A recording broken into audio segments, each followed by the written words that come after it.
I'll be honest and say that for the first time since I brought my van home in January, I didn't want to go anywhere in it. After a physically and emotionally exhausting week, I really wanted to stay home, close all the windows, and sleep the weekend away. I'm glad I didn't.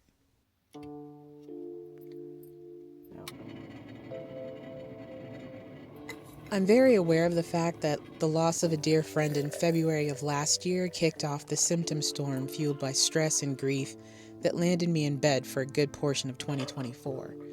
So, rather than diving headlong into sadness over the loss of another dear friend a few weeks ago, this weekend my goal was to figure out how to take care of myself, continue to process, drink good tea, go for slow walks, enjoy some hammock time, journal, rest, and just breathe. Basically, the goal was to take time to let being in nature regulate my nervous system and nourish my soul. I'm not going to center my channel on this grief journey I'm on. It's just a part of life, one that we're not really taught how to live out well. So I'm figuring out what that looks like for me because I know this isn't the last time I'll grieve something or someone in my lifetime. If you have insights to share on things that have worked for you, let me know in the comments.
It's a baby.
you've made it this far, thank you so much for watching. I know that the last couple of videos have been very different, especially from the stuff that I have been posting for most of the year since I relaunched my channel. And you guys know part of the reason for that is just processing loss. The fact that my friend is no longer here and that we will be celebrating his life in a couple weeks. You know, just realizing that the time we have on this planet, on this orb, is very short, and it's shorter than a lot of us think. So trying to figure out how to make the most of it, how to live authentically, live on purpose, even in the midst of all of that, and also taking the time to process, taking the time to, for me personally, be out in nature, to be able to breathe, to let my nervous system settle and calm some of my symptoms. Yeah, it's been a good weekend. It's been a good camp. I am still working on internet. There is some signal here. I was able to fire up the Pep Wave last night, and I got to connect on my phone, but I couldn't connect on, like, I couldn't connect the projector. I didn't try to connect to my computer, but we're going to keep working on that so that we're able to spend longer times out and work while we're in the van. But yeah, I'm just grateful. I'm really grateful to have this means of travel, to be able to be out here, to be safe, to have the means to be able to pay campground fees and be in places that are safe, where I don't have to worry about the people around me, because the sheriff has come through several times. I don't know what that's about. It's the only site I've ever been to, or that I've been to this year, where the sheriff, like a few times a day, just kind of strolls through. So I don't know if that's because of the ATV activity or what, but it's been good. I've been able to process a lot, been able to rest, which is so needed after this week. This week was rough. So with that, I'm going to say thank you again for watching all the way to the end if you made it this far, and I will see you in the next video. Until then, take good care.